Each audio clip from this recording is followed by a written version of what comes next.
ఒక రోజు రాత్రి పోతన గారు పడుకుని ఉండగా ఇంట్లో గజ్జెల చప్పుడు వినపడింది. ఇదేమిటి అందరూ పడుకుంటే గజ్జెల చప్పుడు వినపడింది అని పోతన గారు దీపం పట్టుకుని వెడితే ఎదురుగుండా నిలబడి ఉంది సరస్వతీదేవి. అది కూడా ఎలా నిలబడింది, వెక్కి వెక్కి ఏడుస్తూ కనపడింది. ఆయన అమ్మవారి కాళ్ళ దగ్గర కూర్చుని, అమ్మా ఎందుకమ్మా ఏడుస్తున్నావు, నా నట్టింట నిలబడి దేనికి ఏడుస్తున్నావమ్మా అని అడిగారు.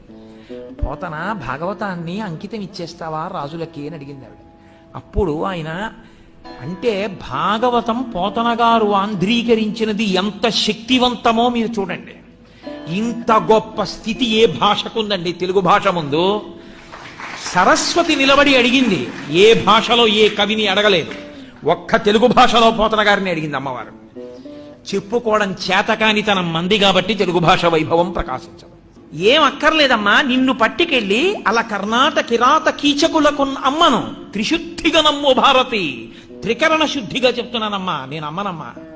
అమ్మా నిన్ను రామచంద్రమూర్తికి అంకితం ఇస్తానమ్మా ఈ భాగవతాన్ని అని చెప్పుకున్న మహాపురుషుడు పోతన గారు.